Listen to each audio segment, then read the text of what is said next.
Okay, good afternoon. Day 2, we've crossed the halfway point of the conference. Congratulations, everyone. Hope you're staying hydrated and caffeinated and well fed.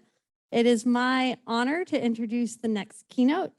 Deji Bryce Olukotun is the author of 2 science fiction novels, Nigerians in Space and After the Flare, which won the 2018 Philip K. Dick Award. Special citation. His short story, Between the Dark and the Dark, published in Lightspeed magazine, was selected for the anthology Best American Science Fiction and Fantasy in 2020 by editor Diana Gabaldon. He is the Director of Policy and Corporate Social Responsibility for the audio technology company Sonos, and I'm very happy to share, is a fellow at the Center for Science and the Imagination and Future Tense. Love the woohoo. ASU's partnership with Slate Magazine and New America on emerging technology and society. He previously worked with the digital rights organization Access Now and has collaborated with PEN America to fight for free expression and defend the rights of writers around the world. He shared with me before his talk today that he is presenting some new ideas with us, which I absolutely love. And as someone who loves to share new ideas at conferences, also applaud. I would like us to approach his work in that spirit and is very open for conversation and dialogue that will happen after the presentation. Deji.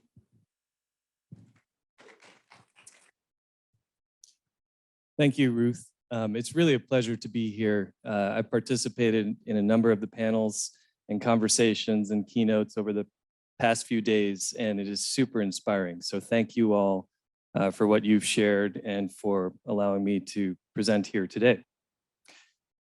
So as Ruth shared, I've written 2 books, 2 novels, and they're probably best characterized as Africa-based science fiction or Afrofuturism. It's an umbrella term. What I tried to do in these books is show Black people and Africans, give them agency in stories involving technology and suspense.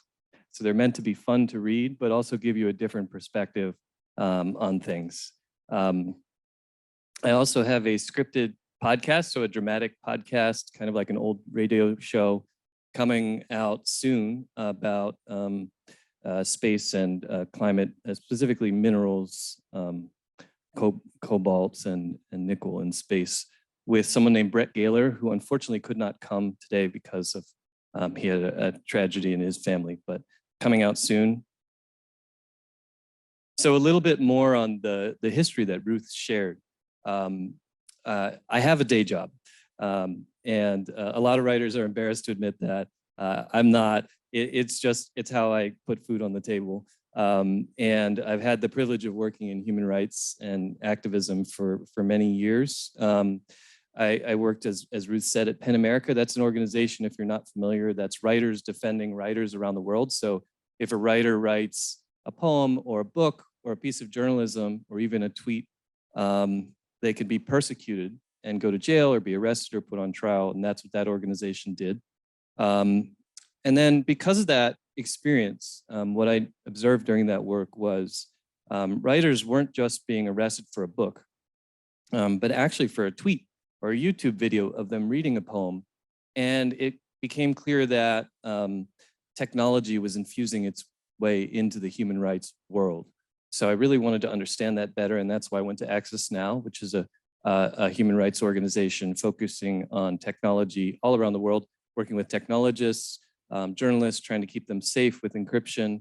We worked on issues like privacy, net neutrality, free expression. But for the past few years, I've been at a tech company called Sonos, and I lead sustainability and climate there. So I bring the kind of corporate shill perspective on a lot of the conversations that you've been having, and what you say here influences how we think about it. I'm proud of a program. So Sonos is a sound company, and we have a program called Regenerative Sound, which is essentially supporting bioacoustics research around the world. Bioacoustics is the use of sensors to promote conservation and biodiversity. An example would be we support a project that uses sensors to map the biodiversity in Western Sumatra, but they also use those sensors to alert community activists when they hear gunshots, or chainsaws, which means either poaching of animals or illegal deforestation. I have another role at Penn, which I'm going to get into in this talk, but sorry, at Sonos. The other thing that I realized the Center for Science and Imagination really influenced me was I now sit on the board of directors of a STEAM museum called Moxie in Santa Barbara. If you ever get up to Santa Barbara, California, check it out. You don't need to be a child to go. It's really about hands-on learning, STEAM. It's really the next generation of supporting the next generation of kids who hopefully will be one day in this room or will bring these kinds of ideas out into the world. So what we'll discuss today is a little bit different from what I just described. I'm not going into Afrofuturism here. I'm sorry if that's going to disappoint some folks, but it has influenced my thinking. And it's this other hat that I wear, which is looking at concentrated corporate power. So we'll talk about a super brief history of concentrated corporate power in America, how we responded to that power in the US, new concentrations of corporate power, and how science fiction can give us hope. Now, I recognize this is an international audience, but I felt it was actually more helpful for this conversation to focus in on the US, to be specific and get into some of the details, because of it has an impact on what happens around the world, but also it might spark your imaginations a little bit more.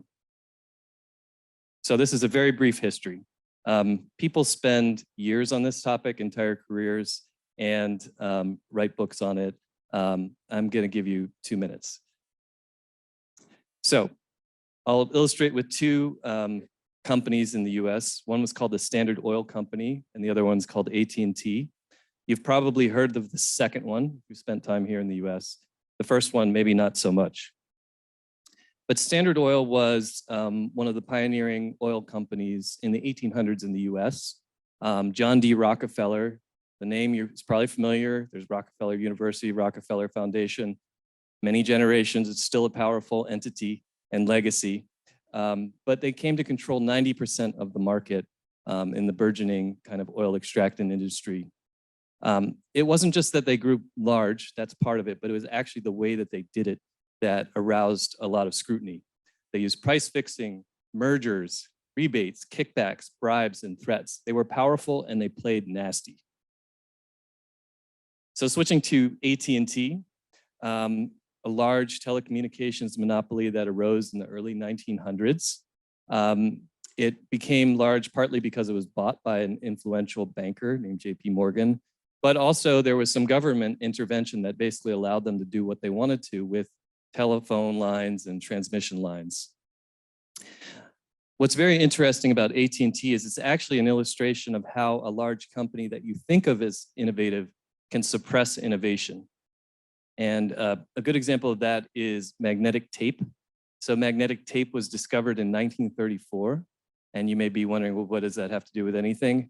Hard drives, computer hard drives, which really proliferated in the 1980s and 90s, are based on magnetic tape. So for 60 years, they were never developed. And there were other technologies that were developed in AT&T's research lab, Bell Labs, actually not far from where I grew up as a kid, that were never released. Fiber optic cables, mobile telephones, DSL, fax machines, speakerphones. This is all documented by Tim Wu, who's an amazing scholar and thinker on all the topics I'm talking about today. But why did they do that? Why did they suppress these technologies that could have been beneficial to people? It's because they thought it would cut into their profits. So they didn't release this technology. And it's an example of how a big concentrated corporate power can suppress innovation. So how did we respond to that in the United States? Well, there were activists and journalists. There were people whose companies were destroyed by some of these practices, and they spoke out. Ida Tarbell in particular wrote a book about the Standard Oil Company. And then there was courageous leadership. So in hindsight, it always seems obvious that we should have tried to take down a large company that grew too powerful. Actually, in the present time, in the moment, it's much harder to do that. And the reason is that you're taking a huge risk as a politician. Often there's state capture where the corporation has an influence on the political process. But in the United States, that did happen many times. And one of those people was Teddy Roosevelt, who was actually a Republican, but decided to take action against some of the larger monopolies in the early 1900s. So 3 major laws were passed over time: the Sherman Act, the Clayton Act, and the Federal Trade Commission Act, and these were supplemented by state laws. What's important to note is that the response wasn't focused on the size of the companies, although that was a factor, but on their behavior, their conduct. That's what the law looked at. So you could get big and behave well and treat competitors well, but if you started restraining trade, which was kind of the focus of these laws, then there were penalties, both civil penalties, so you could punish the company, and criminal penalties, so people could go to jail. And these laws were updated over time in the US system through case law. So courts would decide and look at each individual case over time and try to make a decision about how it fit into the legal regime. So in the case of the 2 companies I mentioned before, Standard Oil and AT&T, they were both broken up. And you can actually see those remnants today. You're familiar with ExxonMobil, Chevron, BP. Those are all descendants of the Standard Oil fortune, conglomerate. AT&T was also broken up into pieces, what were called the baby bells. But that's actually not the most important impact. It wasn't just that they were broken up structurally, is that they were restrained from behaving badly, and they had a lot of scrutiny from regulators to make sure that they played fair and by the rules. So what about today? 100 years later, 30 years later, things have changed a lot. The internet, the information technology revolution, all these things that you're familiar with. So in 2021, these 5 companies were worth $7.5 trillion. At the time, that was larger than the economy of Japan. Those valuations have fallen since then, but the point remains that these are trillion-dollar, $100 billion companies that dominate many aspects of our lives. The world has changed, but the laws have not been updated since then. So we don't have people who are wearing a bowler hat and have a mustache and sporting a monocle anymore, but some of the behaviors are similar.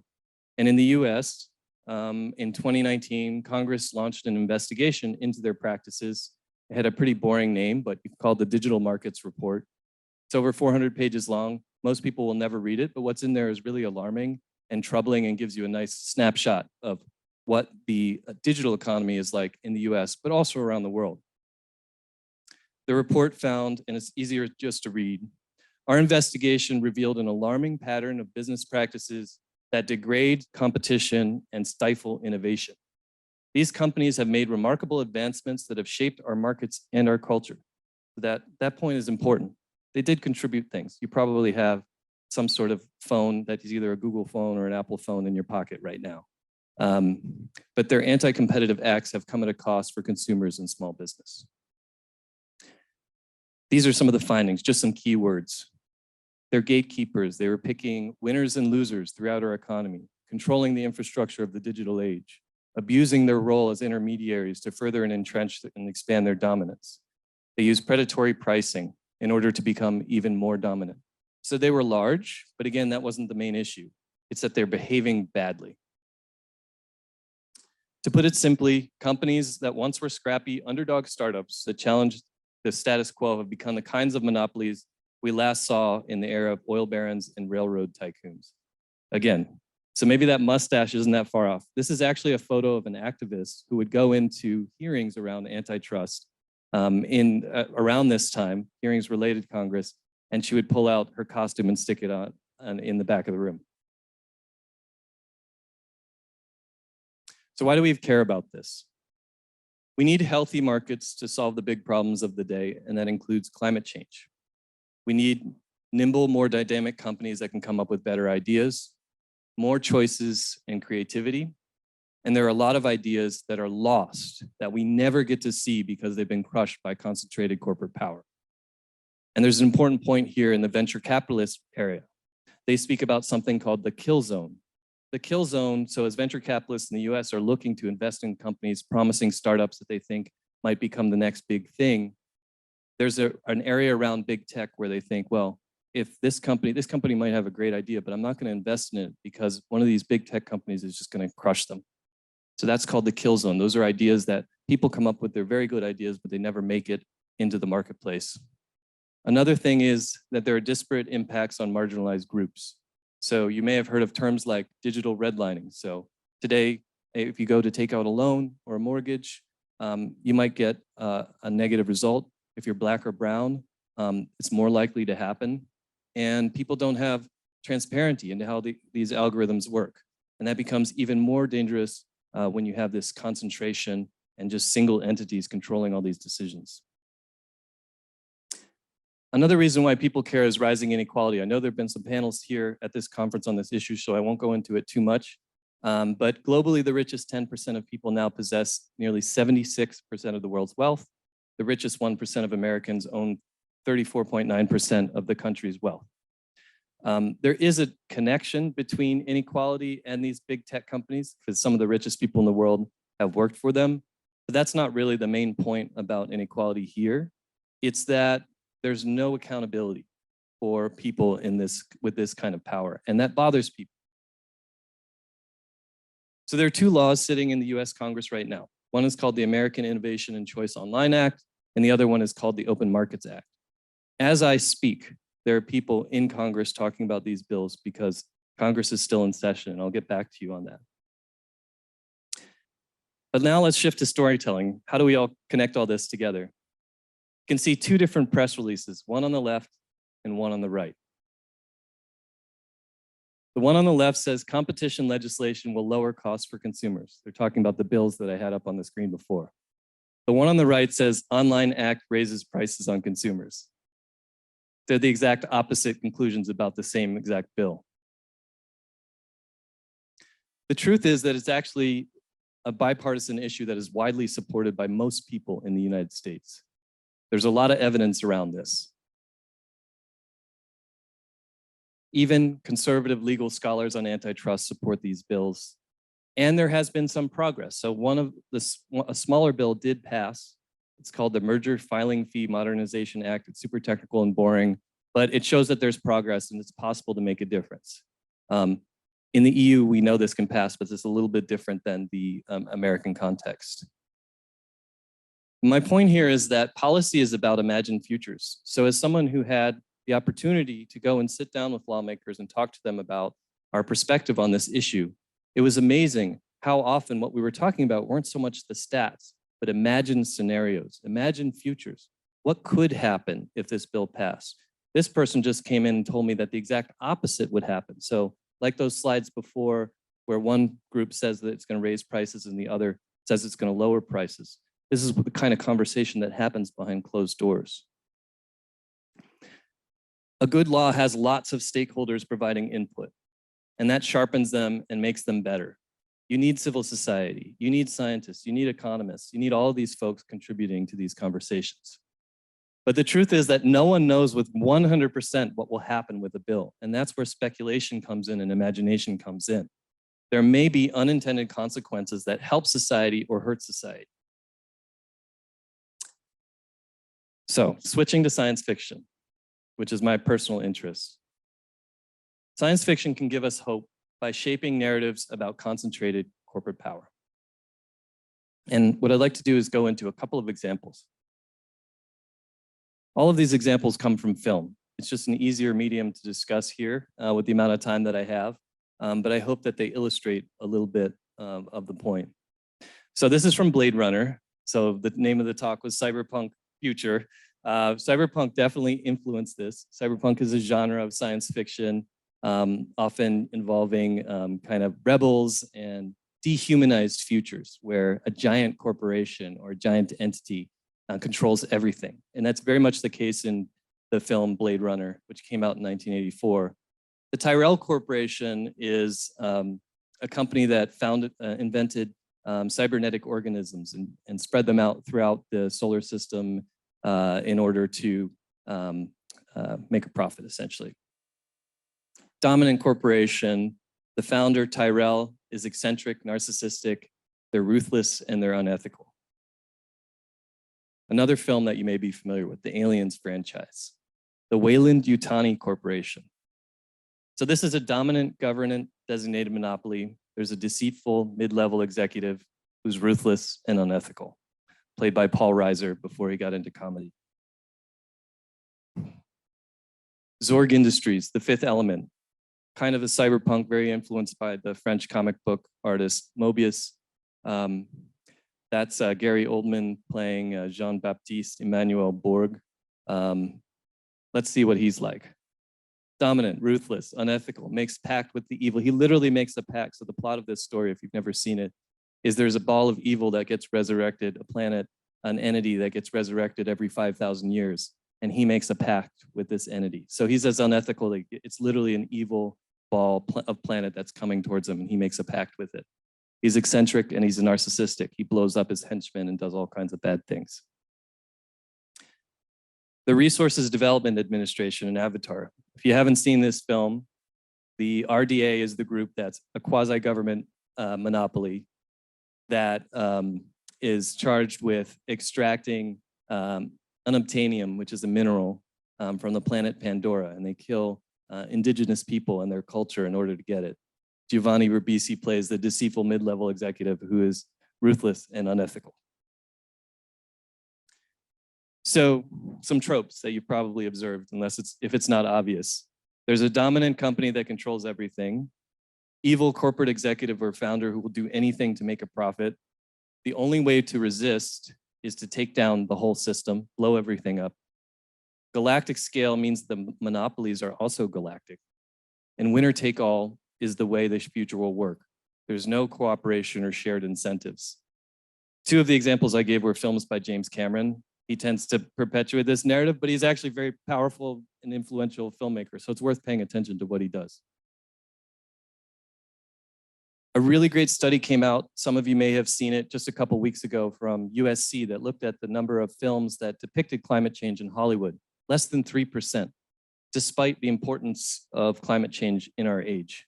And a thinker named Jane Joyner created a project to say, basically, how can we do better? How can we tell better stories around climate? And I think it's worth just reading some of this in full. The eco-Nazi and bleeding heart martyr are tired tropes perpetuated by the fossil fuel industry to make us point the finger at each other instead of them. So she pointed out stereotypes like the climate nag, the naive environmentalist, the dippy freegan, the nerdy scientist. We need to think of it as a narrative shift, a narrative vibe shift. Climate has gone from niche to mainstream, so there's no reason climate concern should be the butt of the joke. All these characters are probably familiar with you if you watch movies or TV. I think we can tell better stories related to concentrated corporate power as well. While painting monopolies as evil can grab our attention and imprint in our cultural memory that they are bad, maybe we can be more helpful and celebrate the benefits of a healthy market. So what is a healthy market? Low concentration of commerce, fairness, a level playing field, innovation, choice, and creativity. That's a start. Those are things that could be depicted in more original ways. So I wanted to call attention to this book, if you're not familiar with it. I know there's some economists in the audience. I really enjoyed this. It came out just a couple of years ago, very UK focused, totally relevant. There's some amazing essays in here. They talk about cooperation, post-scarcity, including in video games, which I found really interesting. There's a little bit of history about Soviet Russia and all kinds of interesting experiments and scenario planning and stuff like that.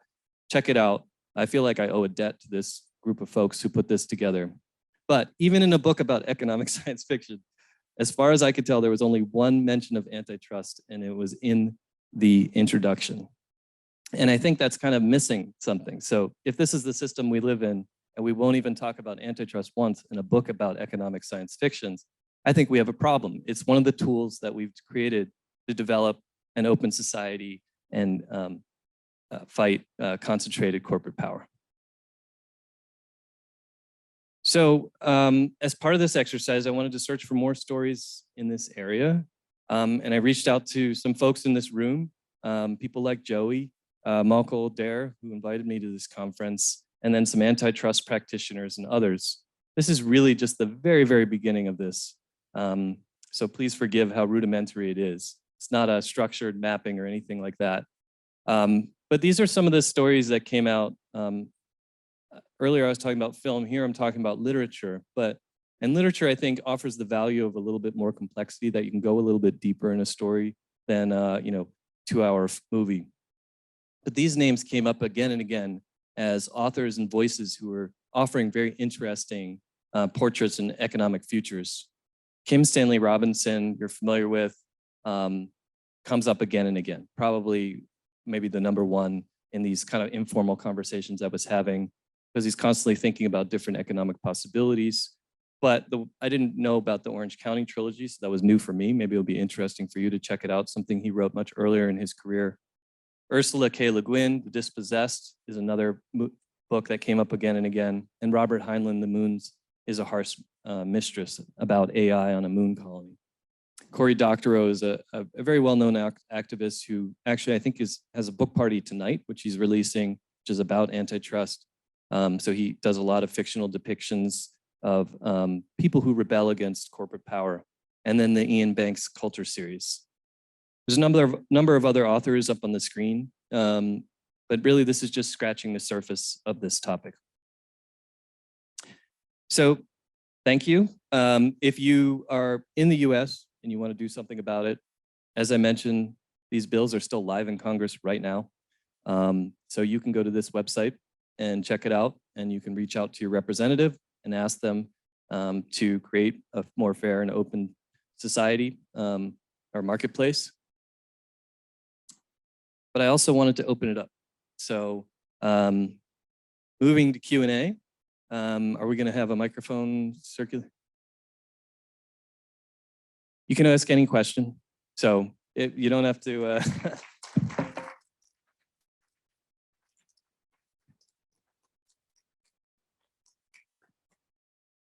this is totally open, so you can ask any question, but as a prompt, I got some help from Cynthia to structure this question a little bit better. If you're stuck and because I want this to be a conversation, and really this is the beginning of this, are there any science fiction stories that demand your attention right now? And a little add-on within that, do you see interesting economic fictions in those stories? You can answer the first one or the second one, or just ask a general question. Happy to talk about any of it. So, oh, go ahead. Sorry, mine is more general question. When you gave those two examples, you sort of talked about how the size wasn't an issue, it was the conduct. Do you think that we can have companies of a huge size that behave well, like that don't have these problematic kind of ramifications? That is a really good question. I think you all heard it. There are different cuts at this. So the European model, I didn't go into Europe, is that as soon as you're big, there's certain presumptions. We're going to assume that you have a tendency to act bad in the digital market space. So they've set up rules that way. You actually have to, and that's a brand new law that just passed, regulation. You actually have to register yourself as a company, and then you're going to be scrutinized for your behavior towards other companies. And then there are examples of natural monopolies that arise. One would be you just invent something. No one else has it. For a little while, it's yours. But then there are some times where it's actually better to just have a couple, like a public utility.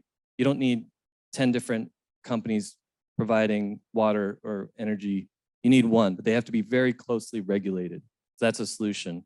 In the US, just because of our history, we are not really going after size, except for those two bills. They are looking at if you have a certain market cap, you get to a certain size over time, you will have this additional responsibility laid on top of you. But that's in the tech space, not in other areas of the market.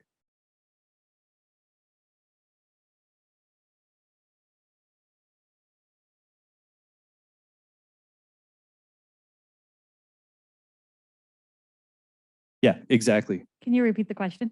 You were just adding that with railroads, that's kind of an example of a utility, quasi-public, quasi-private utility, or depending on where you live, you just have one rail line. Actually, the town I grew up in, a small town in New Jersey, I'm Nigerian American. I forgot to say that in the beginning.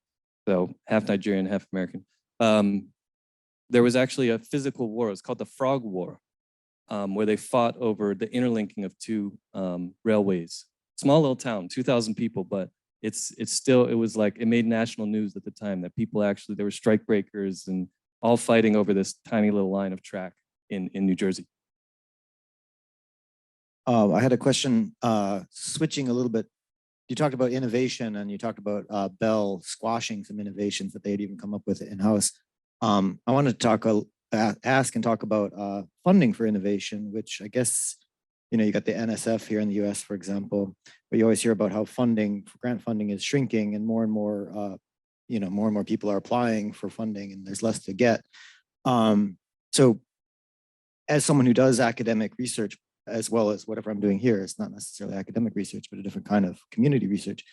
I was curious if you had any comments about kind of the difference between research, innovation, and science fiction or speculative fiction, because basically if I write a grant proposal that doesn't get funded, it's speculative fiction of some kind. So I wonder if you as an author would want to talk about that. Do you mind introducing yourself? Yeah, it's Joe Corneli, and as a researcher, I work at Oxford Brookes University in the UK. Cool. Okay. And we were in a workshop earlier today, but I forgot to ask you at that time.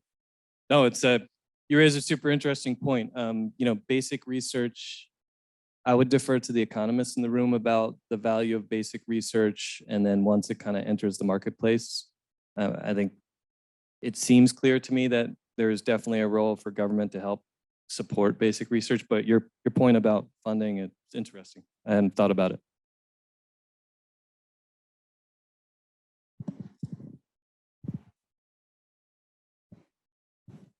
Hi, I'm watching The Peripheral, which it's interesting to think about the evolution of cyberpunk over the years, and hope punk and solar punk and all of these punks, and the fact that they never wanted us to live in a cyberpunk future. So the economic fiction in that one, it's really about precarity and the things that people will do that are harmful to themselves to make money when they're in a desperate situation. And well, I haven't finished watching it yet, so I don't really remember how it ends. Maybe there's a big corporation in there too, but I don't know the name of it. Yeah, thank you for your point. It's a TV show on Amazon Prime right now, based on a William Gibson story, and William Gibson was one of the pioneers of cyberpunk. Yeah, I watched a couple episodes, but don't know how it ends. Not to spoil anything, but it's lots of speculative venture capitalists are involved. I read the series of books. So I had a question about narrative forms. And one thing that I was listening to you talk about is a lot of those movies were... Do you mind introducing yourself? Oh, my name is Muindi. Muindi, and I'm from the University of Washington, but this work that I do is not really the work that I do there. So it's more independent work. And I had a question about narrative forms, because the ones that you mentioned up there were all kind of rebel movies for the most part, where there's a rebel alliance that essentially, so it's a war, they're war movies in a sense, guerrilla war movies. And I was thinking about other genres that people like that are perhaps more closer to how policy is made, like the police procedural or like the legal procedural. And so one question that I had is, do you see lots of hybrid genres in that realm, like the police procedural or the legal procedural? Because there's the John Grisham novels, so people definitely can like follow a legal procedural, or a police procedural so bureaucratic, but you could still follow it and be entertained by it. But are you finding lots of hybrid genres that might help people think about pathways to futures and not just dystopian futures in which you need to pull out a gun and conquer? Thanks. That's a really interesting comment. You raised some good points. The books that I wrote were more in the first one is more in the police procedural noir, and the second was more kind of space adventure. So I relate to what you're saying. Yeah, James Cameron definitely, two of those films are like guerrilla, sort of state sponsored or paramilitary. You're right. I mean, this is part of I'm glad, great suggestion. I have to look into that more. So this is early on the journey. My name is Dirk Hoyer, and thank you. Great presentation on all levels. But I was just wondering, I like the way you played with the tropes and how you were showing the films that were developing these tropes. But I wonder how much, in some ways or the other, if the storyline is somewhere predefined, or let's say the idea of the story is predefined. I mean, which I approve of your mission, of course, because it's a great mission. But if it goes towards the line, okay, there's like a brave individual, a brave group that attacks this corporate power through creative resistance, or what? I mean, in the end, how much that doesn't create a certain archetype or a certain formatting for the story, which might take your freedom as a writer away. It's a great point. I mean, some of these are just Hollywood tropes, and they're writing within those parameters, and it does limit the vision. I mean, just the villain, whether it's a evil villain like Cruella de Vil, who's killing puppies, or some corporate villain, but it is just kind of an interesting trope. And I think the point about Anna Jane Joyner, that we need to begin kind of coming up with some more character types and ideas.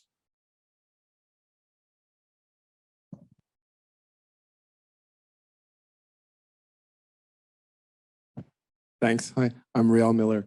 So I was just wondering about the issue of state monopoly capitalism or state monopoly socialism, and of course how that gets introduced. So the space merchants, which was a discussion of the role of large corporations, was an example pre the fall of the wall that evoked the kind of potential of actually monopoly in favor of the people.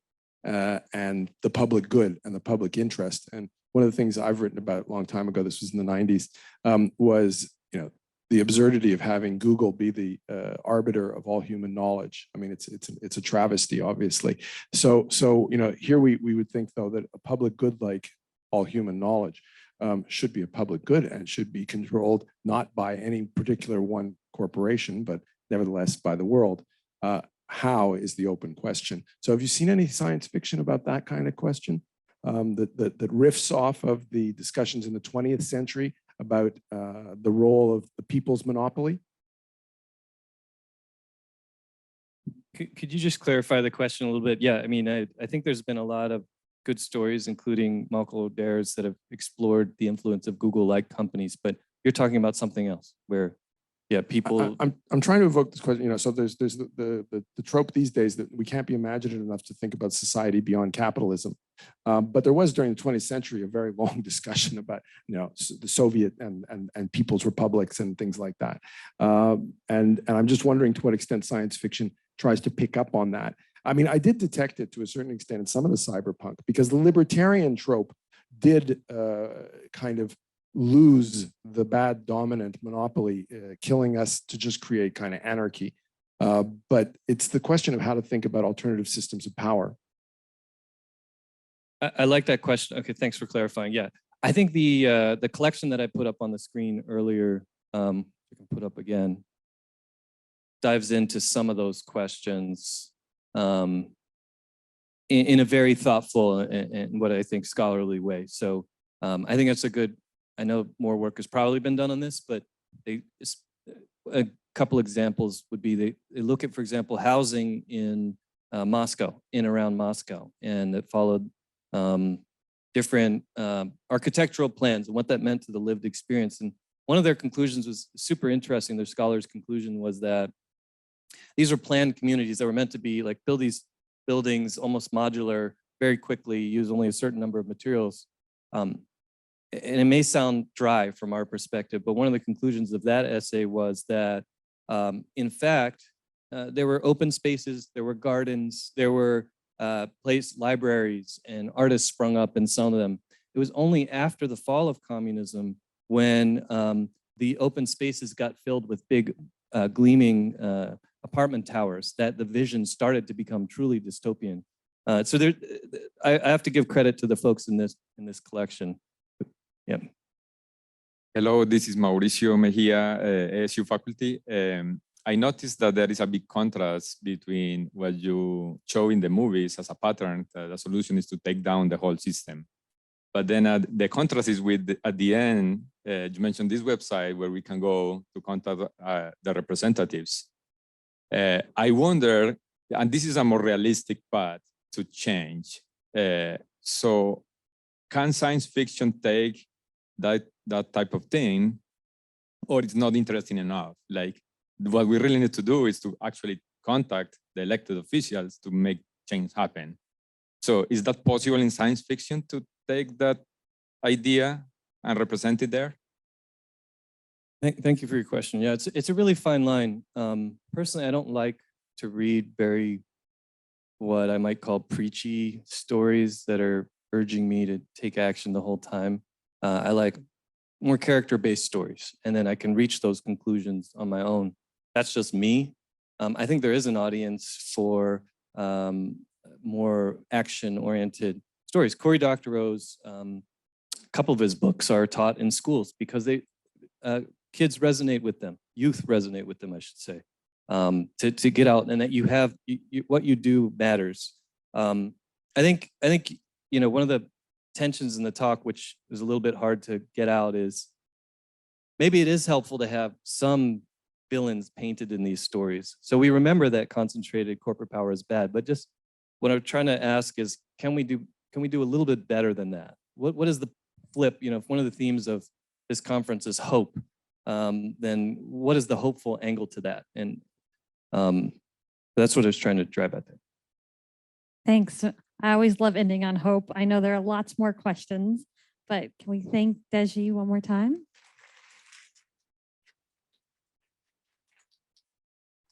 Thank you.